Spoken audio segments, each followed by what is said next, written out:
अस्सलाम वालेकुम दोस्तों, मैं मोहम्मद शहबाज अपने नए वीकली वीडियो लॉग के साथ हाज़िर हूँ। तो मेरी आप दोस्तों से दरख्वास्त है कि जिन दोस्तों ने अभी तक मेरे चैनल को सब्सक्राइब नहीं किया, प्लीज़ सब्सक्राइब करें, लाइक करें और अपने दोस्तों में शेयर करें। तो मेरे दोस्तों, हर हफ्ते की तरह पिछला हफ्ता भी आप अगर नोट करेंगे तो पिछले चंद हफ्तों की निस्बत गर्मी जो है इस वक्त बहुत ज़्यादा पड़ रही है और जो पोलिटिकल टेम्परेचर है वो भी बहुत ज़्यादा हीट हो रहा है। तो कुछ चंद एक ख़ास खबरें थी जिनके ऊपर मेरा ख्याल है कि आम लोगों ने तवज्जो नहीं की, लेकिन मैं उसके आपको बेनिफिट्स जो है वो बताना चाह रहा हूँ कि किस कदर हमने तरक्की कर ली है और उन दो तीन चीज़ों की वजह से हमारी इकॉनमी के ऊपर आने वाले चंद हैं। तो पासपोर्ट्स की रैंकिंग हुई है वर्ल्ड वाइड, और जिसमें हर पासपोर्ट ने अपनी एक रैंकिंग इम्प्रूव की है। ऑफकोर्स पाकिस्तानी पासपोर्ट ने भी अपनी रैंकिंग जो इम्प्रूव की है। उसके बाद अगर देखा जाए तो अभी स्टेट बैंक ऑफ पाकिस्तान ने कर्ज़ों की एक लिस्ट जो है वो इशू की है, मतलब कि किन किन द्वार में क्या क्या कर्ज़े लिए गए और उसमें जो रनिंग गवर्नमेंट है उसका क्या रोल है। उसके बाद कुछ इन्फ्लेशन से मुतल्लिका स्टेप्स लिए हैं गवर्नमेंट ने, कम करने के नहीं, इन्फ्लेशन बढ़ाने के, तो उसके ऊपर हम लोग बातचीत करेंगे।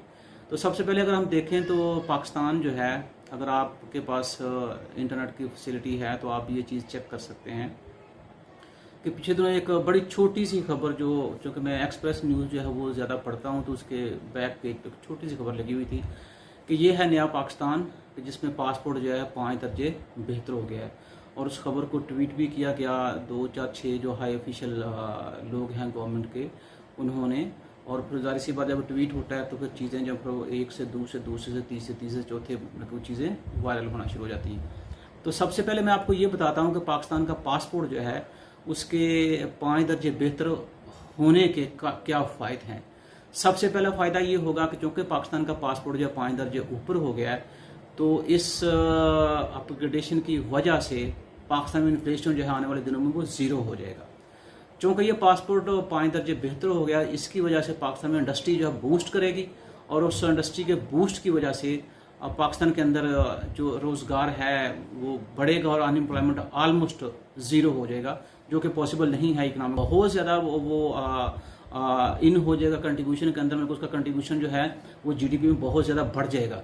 तो ये वो सूरत होगी कि जब पाकिस्तान के एयरपोर्ट्स जो हैं वो फॉरनर जो है वहाँ पे आके वो झाड़ू वगैरह लगाया करेंगे, इतना ज़्यादा हमारा पर कैपिटा इनकम जो बढ़ जाएगा पासपोर्ट के 5 दर्जे बेहतर होने से। और इसकी वजह से चूँकि पासपोर्ट आपका 5 दर्जे बेहतर हो गया है, और हो सकता है कि पाकिस्तान के अंदर कोई भी बेकारी ना रहे और बाहर से जो लोग काम करने आएंगे वो हो सकता है हमारे बेकारियों की नौकरियां जो हैं या हमारे बेकारी जो है उनकी जगह वो ले लें।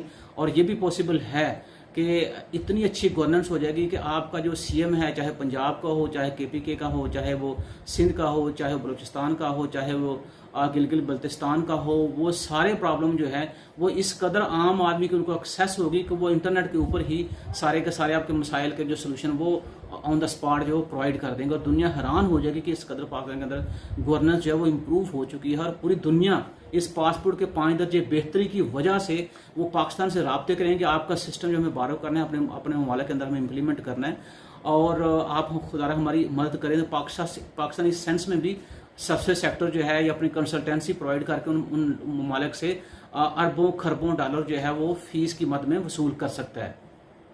इस 5 दर्जे पासपोर्ट की बेहतरी की वजह से पाकिस्तान में लिविंग स्टैंडर्ड बहुत अच्छा हो जाएगा, और हो सकता है कि आने वाले चंद दिनों जो सारे अमेरिकन जो हैं वो पाकिस्तान का रुख कर लें, जो कि पाकिस्तान के अंदर लिविंग स्टैंडर्ड बहुत इंप्रूव हो गया 5 दर्जे पासपोर्ट के बेहतर होने से। तो अब हमें पाकिस्तान का जो लिविंग स्टैंडर्ड उसको एंजॉय करना, ना कि हमें अमेरिका के अंदर रहना है। इस 5 दर्जे पासपोर्ट की बेहतरी की वजह से पाकिस्तान के अंदर पॉवर्टी जो जैसे बता चुका हूँ कि पहले ये पर कैपिटा इनकम बहुत ज़्यादा हो जाएगा, may be 2 lakh per capita dollar आपकी जो इनकम हो पर ईयर, तो शायद इससे भी ज़्यादा हो। तो उस वजह से 5 दर्जे पासपोर्ट की बेहतरी की वजह से पाकिस्तान के अंदर हर बंदे की तनख्वाह जो है वो 6 लाख हो जाएगी। और हर मतलब कि उलामा के बारे में मुझे वो शेर याद आ रहा है कि एक ही सफ में खड़े हुए महमूदो अयाज, ना कोई बंदा रहा ना कोई बंदा नवाल। तो इस कदर इक्वलिटी जो आ जाएगी, इसका मतलब ये हो कि इनकम इनक्वालिटी जो माशरे के अंदर से ख़त्म हो जाएगी। जब इनकम इनक्वालिटी ख़त्म हो जाएगी तो आपकी पॉवर्टी भी ख़त्म हो जाएगी। तो इस तरह से आपका चूँकि इंडस्ट्रियल सेक्टर बूस्ट करेगा, आपका एग्रीकल्चर सेक्टर जो बूस्ट करेगा, आपका सर्विस सेक्टर बूस्ट करेगा, उसकी वजह से इंटरनेशनल मार्केट के अंदर everywhere it would be made in Pakistan, made in Pakistan, made in Pakistan होगा। तो मेड इन चाइना के लिए कोई स्पेस नहीं होगी, मेड इन यूएसए के लिए कोई स्पेस नहीं होगी, मेड इन जापान के लिए कोई स्पेस नहीं होगी, और हर तरफ पाकिस्तानी चीज़ें जो हैं वो आपको इंटरनेशनल मार्केट के अंदर मिलेंगे, और आपके पास फॉरेन रिजर्व की फॉर्म में अरबों खरबों डॉलर जो है पाकिस्तान में आएंगे, और पाकिस्तान के बैंक्स जो हैं वो परेशान हो जाएंगे कि इस कदर फॉरेन रिजर्व जो है उसको हम कैसे संभालें। और ये सारा कुछ किसकी वजह से होगा? जो पासपोर्ट आपका 5 दर्जे बेहतर हुआ है। इस पासपोर्ट के 5 दर्जे बेहतरी की वजह से मुल्क के अंदर जो हैप्पीनेस का इंडेक्स है वो आपका 100% हो जाएगा। इस पासपोर्ट के 5 दर्जे बेहतरी की वजह से आपकी इकोनॉमिक ग्रोथ जो है, जो कि नेगेटिव हो गई थी ड्यू टू कोरोना और कुछ अदर रीजन, ये भी आपकी पॉजिटिव होगी, और ये इतनी ज़्यादा होगी कि इस रीजन के अंदर बल्कि पूरे वर्ल्ड के अंदर लोग आपका जो इकोनॉमिक ग्रोथ रेट है ये मेरे ख्याल में 10% से भी ऊपर हो जाएगा। तो इसको एग्जांपल लेंगे कि देखें पासपोर्ट के 5 दर्जे बेहतरी की वजह से पाकिस्तान ने किस कदर तरक्की की है, और पाकिस्तान का जो पासपोर्ट है उसकी वजह से आपका इकोनॉमिक ग्रोथ रेट जो है वो 10% से भी ऊपर हो गया है। तो हमें पाकिस्तान की पॉलिसी जो उसको फॉलो करना चाहिए। हमें पाकिस्तान के कंसल्टेंट जो हैं उनको अपने मुल्कों के अंदर लाके उनसे पॉलिसियाँ बनवानी चाहिए, जैसे कि आजकल हम लोग कर रहे हैं। और ये मेरे ख्याल कि जो फॉरनर जो काम कर रहे हैं पाकिस्तान के अंदर, तो ये उन्हीं की वजह से पाकिस्तान का पासपोर्ट जो है 5 दर्जे बेहतर हुआ है। तो इसके समरात जो हैं वो ट्रिकल डाउन होंगे बड़ी जल्दी, मे बी नेक्स्ट वीक के अंदर। तो उससे क्या होगा कि आपका जैसा बताया मैं लिविंग स्टैंडर्ड आपका अच्छा हो जाएगा। पाकिस्तान में ऑटोमोबाइल इंडस्ट्री जो है वो बहुत सस्ती हो जाएगी, पाकिस्तान में मोबाइल बहुत सस्ते हो जाएंगे। पाकिस्तान के अंदर हो सकता है मोबाइल जब लें तो उसके साथ आपको फ्री फंड जो बैलेंस दिया जाए कि ये अब 10-10 साल के लिए फ्री, जितनी मर्जी बातें करें, जितने मर्जी SMS भेजें, जितना मर्जी इंटरनेट यूज़ करें, जितना मर्जी आप व्हाट्सएप पर चैट करें, इंस्टाग्राम यूज़ करें, आप ट्विटर यूज़ करें, तो there would be no balance for all these services. तो ये सारा कुछ बेहतर क्यों होगा? ये सारा कुछ उसी की वजह से है जो पाकिस्तान का पासपोर्ट 5 दर्जे बेहतर हुआ है। इस बेहतरी की वजह से आपका एक्सपोर्ट जो है बहुत ज़्यादा बढ़ जाएगा। अब मुल्क के अंदर इंपोर्ट्स अल्टरनेटिव जो है वो तैयार होना शुरू हो जाएगा ड्यू टू बहुत अच्छी जो इकोनॉमिक पॉलिसी हम लोग इम्प्लीमेंट कर रहे हैं। और ये 5 दर्जे पासपोर्ट का जो बेहतरी है ये पुश करेगी कि आप ईमानदारी से काम करें, मुल्क के अंदर से करप्शन खत्म हो जाएगी। और इस 5 दर्जे पासपोर्ट की बेहतरी की वजह से जो इशू था 55 साल के रिटायरमेंट का वो भी खत्म हो जाएगा, क्योंकि अब इतना ज़्यादा पर कैपिटा इनकम हो जाएगा कि लोग जो है पब्लिक जॉब्स के बारे में सोचेंगे नहीं, लोग प्राइवेट जॉब्स के बारे में भी नहीं सोचेंगे। लोग जो है उनके पास ऑलरेडी इतना ज़्यादा पैसा होगा कि वो हर बंदा जो वो मतलब कि अपने इंजॉयमेंट की तरफ ध्यान देगा, ना कि रिटायरमेंट के इशू के ऊपर। अब इस पासपोर्ट के 5 दर्जे बेहतरी की वजह से जो मुलाजमिन का आपने सालाना इंक्रीमेंट रोका है उसकी भी उनको जरूरत नहीं होगी। जैसे मैं आपको बता चुका हूँ कि ऑलरेडी 2-2 लाख डॉलर जो है पर कैपिटा इनकम उनकी होगी, तो इसलिए वो लोग परेशान नहीं होंगे। अब उस पासपोर्ट के 5 दर्जे बेहतरी की वजह से करप्शन जो है वो बिल्कुल उसका सफाया हो जाएगा। तो मेरे भाइयों, सबसे पहले देखें कि वो कौन से 5 ममालिक हैं जिनसे हम लोग बेहतर आए हैं। आप from bottom not from top, क्योंकि टॉप की जगह जो है वो न्यूजीलैंड की और जापान की है। जापान और न्यूजीलैंड के पासपोर्ट जिस वक्त दुनिया में नंबर 1 पाए जाते हैं। और आपका जो पासपोर्ट है वो अगर देखा जाए तो रीजन में हम किससे बेहतर हैं? ईरान से और अफगानिस्तान से। ये है हमारा कंपैरिजन, और ये था मेरा वो ख्वाब जो मैं आपको पहले चैनल में बता चुका हूँ कि हमारा कंपैरिजन जो है वो भी देखें हम किन के साथ कर रहे हैं और किस कदर हम जो है वो गड़े के अंदर गिर गए। हमें अब यही ख्याल नहीं आता कि एटलीस्ट जब हमने कंपैरिजन करना है तो कम से कम अपने से जो हायर है उसके साथ कंपैरिजन किया जाए, ताकि हम थोड़ा सा हमारे अंदर भी ये दलील पैदा हो कि यार हमने भी तरक्की करनी है। तो जब आप इस तरह से देखेंगे तो 5 दर्जे बेहतरी के जो कंट्रीज़ हैं जिनसे बेहतर हैं आप बेहतर हैं इराक से, आप बेहतर हैं ईरान से, आप बेहतर हैं अफगानिस्तान से, आप बेहतर हैं फ़लस्तीन से, और उसके बाद 5वें नंबर पे आप हैं। तो मेरे भाई आप तो बॉटम से जो है वो ऊपर की तरफ जा रहे हैं। तो क्या यही कामयाबी थी? क्या इसी के लिए हमने पिछले 22 साल मेहनत की थी? क्या यही नया पाकिस्तान है? तो ये फैसला आप लोग खुद कर लीजिए। जी दोस्तों, तो दूसरा जो इशू था वो आपको मैं बता रहा था कि अभी पीछे चूँकि आए दिन कोई ना कोई खबर जो है वो आई रहती है कि फलां चीज़ महंगी हो गई, तेल महंगा हो गया, और मतलब कि रुपया जो है वो डॉलर के मुकाबले में स्ट्रांग हो गया। तो सबसे पहले हम बात ये कर रहे हैं कि रुपया जो है उसके बारे में जो प्रोडिक्शन, ये फिंच अदारा है, फिंच सॉल्यूशंस के नाम से, वो अमेरिकन एक इंस्टीट्यूशन है, उसने ये रिपोर्ट पेश की है। कोई ये कह रहे हैं कि 2020 और 21 में आपका जो रुपया है वो डॉलर के मुकाबले में उसकी वैल्यू जो है वो डिक्रीज़ होगी, ना कि बढ़ेगी। और हो सकता है कि 2021 के अंदर जो औसतन $1 जो है वो 171 रुपये के बराबर होगा। तो आप ये देखें कि अभी पाकिस्तान के अंदर $1 जो 166 या 67 रुपये में बिक रहा है, और उसमें भी ये आलम है महंगाई का। तो जब ये 171 या 172 पे चलाएगा तो इसको महंगाई मजीद बढ़ेगी। तो ये भी मेरे ख्याल में शायद इसको थोड़ा सा डाल लें उसके अंदर 5 दर्जे पासपोर्ट की बेहतरी के अंदर, तो हो सकता है कि आने वाले चंद दिनों में $1 जो $200 के बराबर हो जाए। तो ये इस कदर है बेनिफिट्स जो 5 दर्जे पासपोर्ट की बेहतरी के जो हम आने वाले दिनों के अंदर वसूल करेंगे। उसमें फिर आप देखें कि सरकारी मुलाजमिन जो उनकी तनख्वाह में सालाना इंक्रीमेंट जो है वो तकरीबन ख़त्म होने के इम्कान है। ऑलरेडी जो आपके सरकारी मुलाजमिन है वो अंडर पेड हैं। अगर हम इस इन्फ्लेशन सिचुएशन को देखेंगे तो उनकी जो भी उनकी सैलरीज हैं जिस लेवल के ऊपर, उसकी real income due to inflation तो वैसे ही कम हो गई है। और ऊपर से अगर आप उनके सालाना इंक्रीमेंट जो है वो भी स्टॉप कर देंगे तो फिर मुझे बताएं कि कैसे वो लोग जो हैं कि आप वो साइड बिजनेस शुरू नहीं करेंगे, या करप्शन जो है, मैं ये नहीं कह रहा कि वो मतलब करप्ट हैं। ऑलरेडी मेरे लोग जो हार्ड वर्किंग है और बहुत अच्छा अपनी कैपेसिटी में रह के हर कोई बंदा जो बहुत अच्छा काम करने की कोशिश कर रहा है। लेकिन जब देखें आप 24 अगर एक बंदा जो है उसको उसकी हार्डवर्क के मुताबिक सैलरी नहीं मिलेगी तो वो किस तरफ जाएगा। ये भी मेरे ख्याल में आप खुद इसको बहुत तवज्जो कर लें, आप सारे समझदार हैं। उसके बाद ये देखें एक जो बड़ा मज़ायका खेज काम हुआ है इस काम के साथ, क्या वो जो सिविल एविएशन अथॉरिटी है वो डिफरेंट कंट्रीज से जो इंक्वायरीज आ रही हैं, आपको जब पिछले दिनों शायद पिछले वीडियो में हमने बात की थी आपसे कि जैसे UAE है, वियतनाम है, यूरोपियन मार्केट जो दूसरे कंट्रीज को इन्फ्लुएंस करने की कोशिश कर रहे हैं कि जहाँ जहाँ पाकिस्तानी पायलट हैं उनको ग्राउंड किया जाए। इथियोपियन एयरलाइन जो थी उसने भी पाकिस्तानी पायलट जो वो ग्राउंड कर दिए थे। कतर एयरवेज, वियतनाम, इस तरह और जो मालिक हैं। अब उन कंट्रीज ने क्या किया कि सिविल एविएशन अथॉरिटी को जो है वो उन पायलट्स के लाइसेंस की तस्दीक के बारे में लेटर्स लिखें कि आया हमें बताएं कि इनके लाइसेंस जो ओरिजिनल हैं या जाली हैं। तो अब DGCAA जो है सिविल एविएशन अथॉरिटी वो अब सारे कंट्रीज को बता रहा है कि पाकिस्तानी पायलट जो हैं जो जहाँ जहाँ मतलब आपकी एयरलाइंस के अंदर काम कर रहे हैं, वो सारों के जो लाइसेंस जो हैं वो तस्दीक याफ्ता है और ओरिजिनल हैं। तो मुझे ये बताया कि अगर यही काम पहले, जब पिछले वीडियो में बात की, अगर यही काम पहले खामोशी से कर लिया जाता, ठीक है, तो हमारा एटलीस्ट जो PIA उसको तबाह कर दिया है या तबाही के दाने में पहुँचा दिया है, तो एटलीस्ट ये हमारी जगह हंसाई ना होती और ये चीज़ें जो थी मतलब कि नुकसान ना पहुंचता हमारे पाकिस्तानी इमेज को।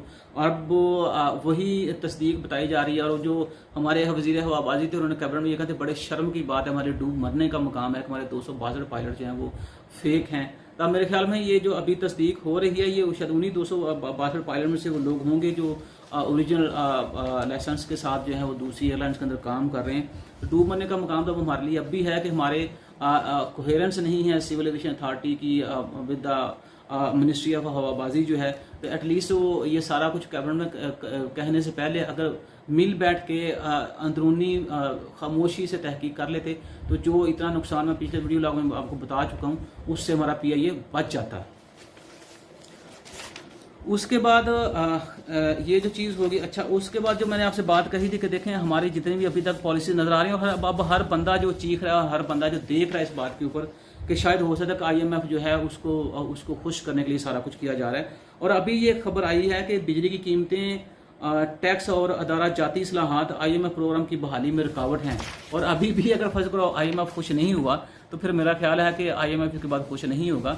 तो हमें थोड़ा सर जोड़ के सोचने की ज़रूरत है कि हम ऐसे कौन से स्टेप्स लें, कौन से वो काम करें कि जिससे एटलीस्ट बिजली की कीमतें जो सस्टेन रहें, टैक्स रेवेन्यू हमारा ज़्यादा हो। और जो रिफॉर्म्स हैं वो तो देखें आपको हर हाल में करनी है और वक्त के साथ साथ तब्दीलियाँ ज़रूरी होती हैं ताकि आपकी इकॉनमी जो है वो राइट पाथ के ऊपर सस्टेन हो सके।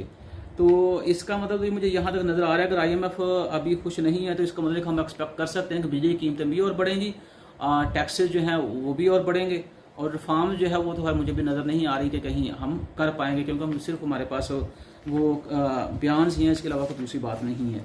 और एक और जो बात मैंने आपसे कही थी कि देखें अभी कल के दिन में एक तजवीज़ पेश की गई थी कि दवाइयाँ जो है मेडिसिन की बात कर रहा हूँ कि वो 7 से 10% तक उनको महंगा कर दिया जाए। तो गवर्नमेंट ने 10% इजाफे के साथ दवाइयाँ महंगी करने की इजाज़त दे दी है। पेट्रोल महंगा मिल रहा था आपको चीनी महंगी मिल रही है, आप आटा जो है उसका बहाना भी मेरा नहीं ख्याल कि वो कंट्रोल में आ रहा है। अभी पता चला है कि बहुत सारी गंदम जो है वो उसके कहीं स्मगल होने का खदशा है, मार्केट के अंदर से वो गायब कर दी गई है। उसके बाद आप देखें दूध की कीमतें वो कंट्रोल नहीं हो रही हैं आपसे। उसके बाद आप एक अद्वियात बच गई थी और उसमें भी 10% आपने इजाफा कर दिया है। तो फिर मैं कैसे मानूं कि जो आपने अगले साल का टारगेट रखा था इन्फ्लेशन का कि इन्फ्लेशन हमारा इस लेवल पे आ जाएगा, मेरा नहीं ख्याल कि वो उस लेवल पर गवर्नमेंट से कंट्रोल होगा, बल्कि with the passage of time inflation जो है उसका बढ़ेगा। अब इन्फ्लेशन भी बढ़ेगा, अनएम्प्लॉयमेंट भी बढ़ेगा, और मैं पहले बता चुका हूँ कि इकोनॉमिक मिजरी जो है ये कॉम्बिनेशन है इन दो वेरिएबल्स का, और इससे जब इकोनॉमिक फ्रस्ट्रेशन होगा लोगों के दरमियान, और वो मेरे ख्याल में अब नज़र आना शुरू हो गया है, तो इससे मुल्क में आप देख लें किस कदर जो है वो मुआशी बहाली जो है वो होगी। इसमें जो सबसे आखिरी बात जो है जो मैं करने जा रहा हूँ आपसे, वो ये है कि बल्कि दो बातें हैं इसमें। हम थोड़ी सी तेल की बात भी करेंगे, जो पिछले दिनों मैंने अपने वीडियो लॉग के अंदर एक बात मांगी थी कि इस 2 साल में पीटीआई गवर्नमेंट ने या हमारी रनिंग गवर्नमेंट ने 10,000 अरब कर्जा ले चुके हैं, और ये तकरीबन 44% बनता है। अब देखें कि इनका क्लेम तो यही है कि वो कर्जा जो पिछली गवर्नमेंट से लिया है, और किसी हद तक ठीक भी वो कह रहे हैं, और वो हम कर्जों के रीपेमेंट जो है उसमें भी हमारा पैसा जा रहा है। मुझे ये बताएं, पिछली गवर्नमेंट में ये अब्दुल हफीज शेख साहब बैठे हुए थे पीपी गवर्नमेंट के अंदर, मुशर्रफ साहब की गवर्नमेंट के अंदर, तो कर्जा लेने वाले भी यही थे और आप भी कर्जा लेने वाले यही हैं। तो एटलीस्ट उनको ये नहीं कहना चाहिए कि पिछली गवर्नमेंट जो थी उन्होंने कर्जे लिए हैं। कर्जे तो मेरे भाई वो आपके थ्रू ही आए हैं, और अब आप ही पे भी आप ही कर रहे हैं। तो खुदारा कुछ कीजिए ताकि इस मुल्क की जो मुआशी सिचुएशन है वो इम्प्रूव कर सके। और मैंने, अगर आपको याद हो, पिछले वीडियो लॉग में, शायद उससे पिछले वीडियो लॉग में ये मैंने बात की थी। और अब जो है आप देखें कि गवर्नमेंट जो है वो फी लीटर पेट्रोल के ऊपर 47.86 पैसे जो वसूल कर रही है लोगों से, और डीजल के ऊपर 51.41 पैसे जो है वसूल किए जा रहे हैं। और ये बात कैबिनेट के अंदर हमारे जो वजीर हैं एनर्जी के, वजीर तवानाई उमर अयूब साहब, इन्होंने ये बात की है। इससे अब खुद अंदाजा लगा रहे हैं कि अब जब डे बाई डे तेल की कीमतें बढ़ेंगी तो उससे गवर्नमेंट जो है in the form of tax जो है वो डिफरेंट किस्म के टैक्स हैं तेल के अंदर, वो कितना पैसा लेगी। अगर फर्ज करो हमारे पास आज 100 रुपये पर लीटर हम पे कर रहे हैं, तो उसमें से 50%, ऑलमोस्ट 50%, चलो 50% इसको हम 46% या 47% कह सकते हैं, ये गवर्नमेंट के खाते के अंदर जा रहा है। तो मेरे ख्याल में, जो मैंने पहले भी अर्ज किया था आपसे, कि चूंकि एफबीआर के फेलियर की वजह से या टैक्स कलेक्शन के जो टारगेट से उसको अचीव ना कर पाने की वजह से गवर्नमेंट के पास एक सिर्फ वाहद जो सोर्स था इनकम का या रेवेन्यू इकट्ठा करने को, तेल की कीमतें थी। और मैंने आपको पहले भी ये कहा था कि गवर्नमेंट को उस वक्त भी डिसीजन ठीक नहीं था तेल की कीमतें कम करने का, और फिर अब भी डिसीजन ठीक नहीं था कि तेल की कीमतें बढ़ाने का। लेकिन गवर्नमेंट भी क्या करे, गवर्नमेंट के पास सिवाय इसके और कोई सोर्स नहीं है रेवेन्यू इकट्ठा करने का और अपने एक्सपेंसेस जो है उनको पूरा करने का। इसके साथ ही अपना और अपने अहल खाना का ख्याल रखिएगा।